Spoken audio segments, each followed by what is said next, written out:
Man, that intro gets better and better every time. And it doesn't change except for like the credits, the opening credits. The credits change? Yes, well, they have to. I think I'm just so mesmerized that you don't bother reading. I don't even notice. Do you notice that your name is in the credit too? Have you spoken to my agent? No, I haven't. Yes, it does. In fact, your name comes first. It does? It does.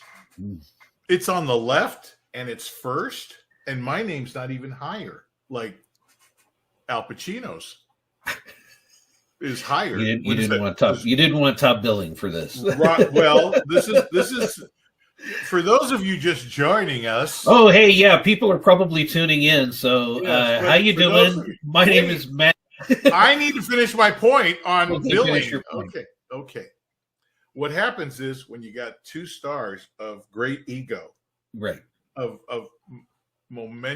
monumental ego, what happens is that they negotiate. Okay, your name goes first, but it's lower, and my name goes second, but it's higher.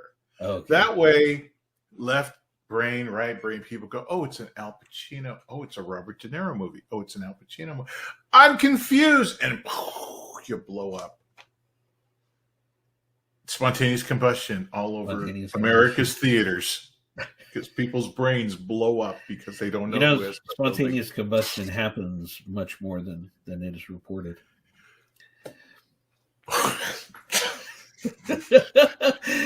I hope you got that reference.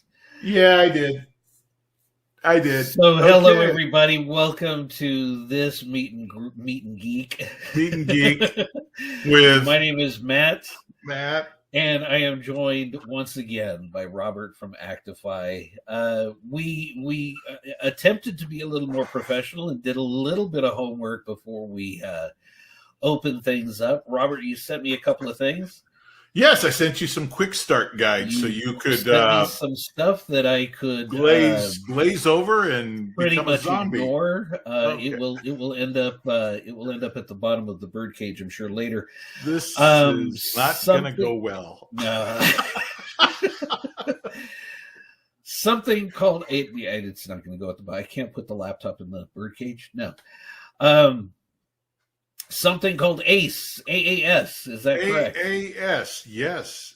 Well, today we're going to talk about not one but two things.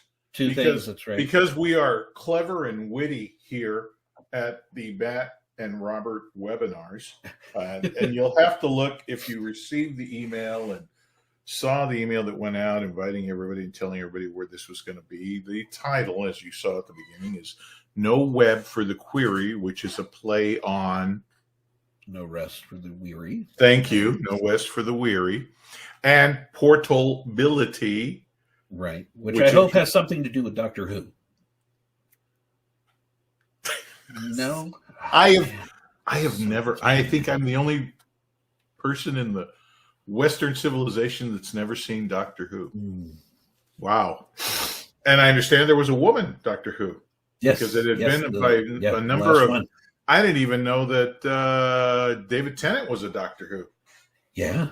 Was I can't even remember his name. Anyway, never mind. He wasn't a Doctor Who. Yeah. Okay. Or was I Portability? Because we do have an online portal for monitoring job. But let's okay. So this is. So it's a two pace because No Web for the Query. Okay. As we get into it, you'll understand why that's about what that's about, and Portability, which is about the portal. So we're really focusing in on those users or IT directors that are managing multiple stations, multiple workstations, and servers. And so this is going to go just a little bit beyond our mom and pop visitors, correct? Yeah, we're talking enterprise. We're talking like location where you have to, you're installing or pushing agents, backup agents out to individual machines, individual servers, because this still goes on. We're kind of in a state of flux between,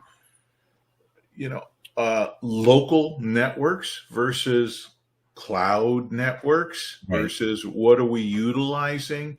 So again, we're still in the game because we can do backups to and from the cloud or in the cloud, and we can do backups on the ground in the Great. closets and such, wherever the server rooms are that are cooled and maintained that way. So, but all right. So, well, let's get started. We're going to have to activate something. Well, yeah, and that's pretty easy. I've got a screen capture here that I will gladly share. Let's see, we're going to do an entire screen here and share that. It's a screen capture of the license authentication window. Okay. All right, and what this is what you get presented with after you install the product. In fact, I know you've seen this screen. Yes. Yeah. So when you had to activate your product, et cetera. Right. So the first thing is most of the time for end users and most open networks, and like the email said, isolated versus open, all you're going to have to do is it comes up on the screen and it goes out to the activation server. Mm-hmm. Authentication and activation server that's somewhere out in the ether world, so to speak. Right. All right. And it's going to present the number that's very blurry here. I know you can see it because I didn't want to give away a serial number, but it goes out and it activates. It takes that serial number, that product key in, and legitimizes, confirms that it's legitimate and it's been sold, and sends back a signal that essentially turns your installation of ActiveImage Protector into a full-blown non-expiring copy. And that's authenticates and then activates, sends a signal for it to activate. But as I mentioned in the email, we're talking about, but what if? Like the Marvel Universe, what if? What if? That was that was going to be my next question. What if? What if I don't have access to the web? And why would you not have access to the web? I mean, golly gee, everyone has access to the web. Yeah, but things happen. Didn't you used to work in a place that Well, yeah, I worked in a place that had access to, it was known as an intranet, which really is a closed network, right? Right. Yeah, you call it closed, or it could be I couldn't go. Yeah. I couldn't go searching for lunch buffets. So local lunch buffets. Yeah, which is really important to me. In fact, what time is it now? Don't talk while I'm drinking, please. Okay. I just bought these monitors. Okay. So how am I going to be able to activate the license? Well, if I don't have access to the internet, Mr. IT director guy, you obviously have. Well, let's go back a little step backwards a little bit.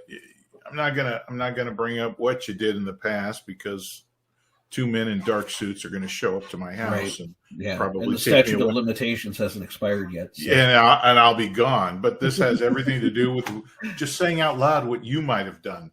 I will confirm, nor I will not confirm, nor deny.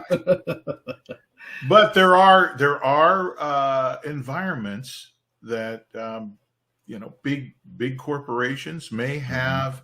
Be working on some super secret stuff for their next product. So they remain on a closed network that's isolated. People show up and the only thing they have access to is emails. And those are internal, only internal, because they have a group or a team of engineers that they can only communicate with. And they're not going to be answering mom's emails saying, why haven't you called? So that's a closed network. Another would be government installations doing super top secret stuff, or even contractors that are contracting out to U.S. government. We're not just U.S., but governments in general, and working on things for the government. So this is critical stuff they work on, and you just don't want to leave that open for. You just want to keep it closed. Do cybersecurity. That's the big buzz thing going on. It is cybersecurity. So you keep your most important stuff under wraps, and it's on a need to know basis and a need to engineer in a closed environment basis. So that being said, that's a closed environment. However, you still need to back that stuff up. You need to back up workstations. You need to back up servers that are serving up information, or maybe you have all your check-in work on a single server. That needs to be backed up as well. But the problem is, how do we activate and authenticate ActiveImage Protector? Because you have to have an agent on those machines in order to perform a backup, much less anything else you're going to do with ActiveImage Protector. So what you do is, if you look at the second part here, there is an Actify authentication service that is free to download. Okay. And what you do is you download this service and install it onto a machine that is part of that closed network, but has access to the outside world. Oh, okay. Okay. And from there, with the authentication service, there are two ways to do this. You first of all you look for the authentication service by checking. It's going to, AIP is going to go out and look for an authentication server, because the first thing it's going to do is saying, I can't activate because I'm closed off from the interwebs. Right. So you go to step 2 and say, is there an authentication service, an Actify authentication service out there somewhere in my network? And boom, what's going to happen is it's going to get detected. Okay. So then at that point, you type in the product key. Okay. All right. And then click activation. At that point, the authentication service has a record of that product key, and it will go out and talk to the ether world and find the online activation server, present your product key. It will get legit authenticated and then send back the activation. I'm not going to get into the nuts and bolts because I really don't know what happens after that. All I do know is that once that serial it's magic. The magic of Ethernet. Yeah. So what happens is it comes back and says, this product key is legit. Okay, send it back to the machine and activate the product. Okay. So that's what happens there. Let me see here. I was looking at the quick start guide that I sent you, because the AAS has two ways of doing that, and once you do it, it gives you a number of prompts in order for you to request and get activated that way. So that's the one way it gets the activation key. Another way is for you to manually import the authentication into the AAS. Now, let's just say that's not really going to happen now. Okay. You don't have a single machine on the network that goes to the outside world. So what do you do then? Right. Well, the third option is license file authentication. And what you do from there is you create and import a license file, and that's what this third tool is. It creates a license file, and once that's done, you click on that. Once that's done, then what you're presented with is a pop-up screen that basically says, okay, here's your URL. And it's this humongous URL that you're going to basically copy out of that display window. And you're going to copy it and save it to a text file or something in which you can take with you and put it on a flash drive, or email it to the outside world. Yeah, you can't really get to the outside world. So anyway, bottom line is you put it on a drive, a little flash drive, and there you have your text file. And you take that down to Starbucks. I'm not promoting Starbucks. That's not a plug.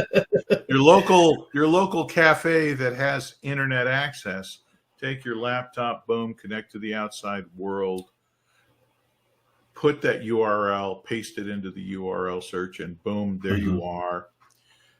it's talking to the authentication server, the activation authentication server that's out in the ether world again. Okay. Provided to you by Actify. And boom, it takes it in, and then it emails you the license file.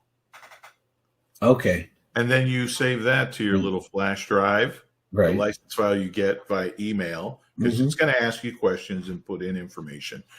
Then you get back to your closed network or your isolated network to the machine where you need to activate.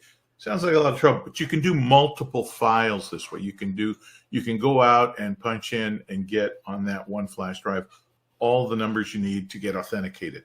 Right. And when you come back, you got the little flash drive, plug it into your computer, and you click on that button once again, and it says create and import. And this time you're going to be importing your activation and authentication. You're going to be importing the activation so that your software no longer times out in 30 days. Okay. So this is, again, ideal for closed networks. This gives you it's not really a workaround. It's just part of the function, because it's taken into account not everybody has access to the internet to use this. I did notice one thing in the quick start when it comes to this method, and that is we are downloading one license per machine. Is that correct? Yes, because we're not working. We're talking about a situation in which everybody's computer, even though it's a computer with an OS and such, it's not a terminal. It's still a computer. You still need to back it up, because there are things they work on that maybe don't get checked in. I don't know. I don't know all the scenarios. All I know is that there is a need for this, because there are closed and secure networks that don't allow access to the outside world, but we still have to provide a means in which people can take advantage of all the things our product offers. Okay. And use it. So okay. That's pretty much it in a nutshell. It's a means as opposed to a workaround. It's a means to get the product activated should you be in this scenario in which you cannot go out to the ether world yourself and get it activated. Or as an IT director. Yeah. So I don't need an IT director to do this for everything. I can use some of my user techs can come in and take care of this for me, right? Yeah, you don't want to do the grunt work because you've got, I don't know, board meetings to go to, being an IT director. Yeah, you can have them go in, start it up again. When I worked in IT, it was my job to go from desk to desk sometimes and take in a flash drive. But boy, we started getting some tools where we could do a lot of things remotely. But you still got to be able to generate this stuff and generate the license file one way or another and get the URL. And speaking of doing things remotely, and I ask this because I have an IT director that for some reason loves to vacation in the Caribbean on islands that have no tax codes and no extradition.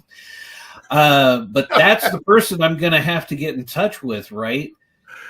Somebody's going to have to get in touch with him. Tell me about Portal-bility. Portal-bility. Yes, we now have. Okay, wait. You said you're IT director, right? Yeah. Okay. Well, your IT director probably has a way to get into the network from wherever he is in the world. As long as he's got a Wi-Fi connection, he'll be able to get in. You call him up and say, "Hey, my email stopped working." Okay, let me get in there and see what I can do. Short of when it's something that has to do with a configuration that he's got to fix, or maybe a job didn't run, he can VPN in by virtual private network, and it's as if he's there in the building on a computer, except, like you said, he's in Saint Martin. Saint somewhere, yeah. He's at Ocho Rios. Going up the waterfalls, okay, and hoping none of his equipment gets wet. So, no, he's there's a number of things.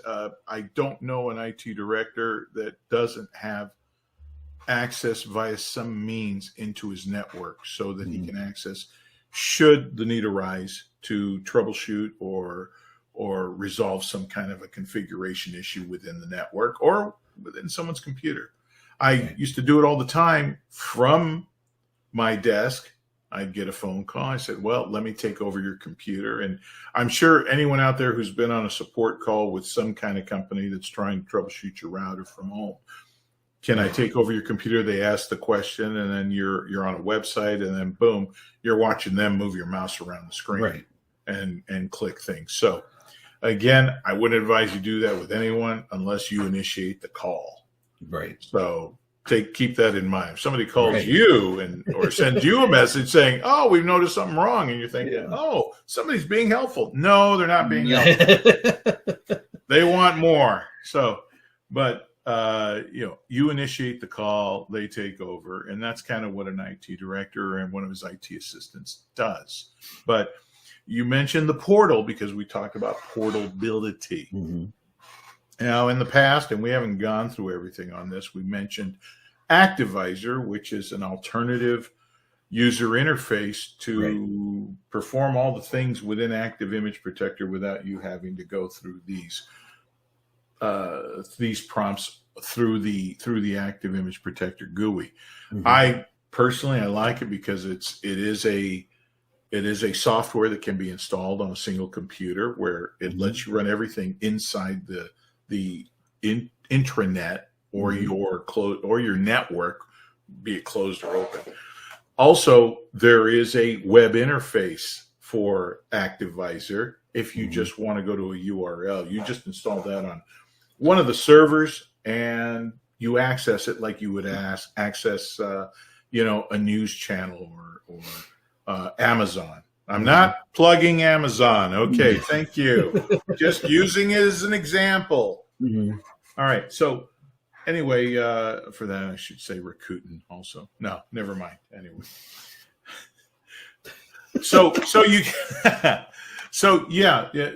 it's remote access. You have your own tools to do this. I suppose that as an IT director, you can come in from anywhere, VPN, and then open up a web browser and go to, plug in the server name and bada bing, you've got ActiveImage on the screen and you're managing stuff. You're managing and monitoring what's going on. Now, what does that look like? Oh, I can show you as soon as I find the proper window. But before we go there, because we were talking about how an IT director would use ActiveImage for that. Right. Now, let's just say your company is averse to IT directors and they don't want to pay a position for that. So what your company would do is go out and hire an MSP. And that's what the Actify Portal was developed specifically for, is MSPs, because an MSP doesn't just manage your infrastructure. Right. They manage another company's infrastructure and another company. And they may have, depending on their size, they may have, I don't know, 10s, 15s, 20 different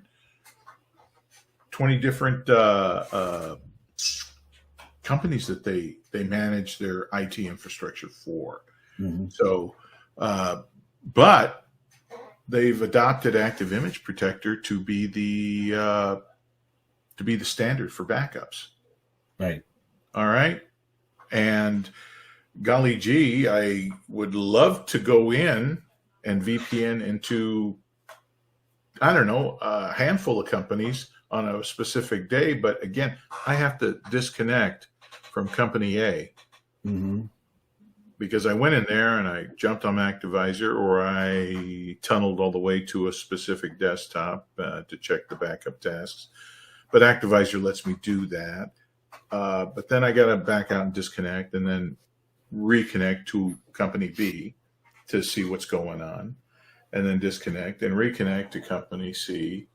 And I don't really want to talk to anybody at company D, so I go straight to company. Oh, there's a lot of connecting and disconnecting going on with using a VPN. Right. So what Actify has developed is the Actify Portal service. And what this enables an MSP to do is, aside from saving his car fare and Ubering over to 4 different cities or 4 different buildings that are not located near one another, they can use the portal to go in and basically switch around from company to company of the companies they are managing their backup infrastructure with, and check the tasks. And again, when you're an MSP, you want to be notified when something doesn't work more often. Right. If something does work, those messages are cool too. It's working, great. But you really want to know when something fails, a backup fails, or some other task that you've scheduled fails. You're going to get notification via email if you've configured it properly. All right. And what happens is, wow, my schedule's very, very busy. I've got to go to 4 sites. This one is way over there. I don't know that I can get there, but here's what I can do. I can log on to the portal, the Actify Portal, and I'm going to have to locate. Here it is. I'll bring it over here. And again, this is just a dummy account that I'm using. Let me know when it's up there. This is the Actify Portal service, and as you can see, I'm on it via web.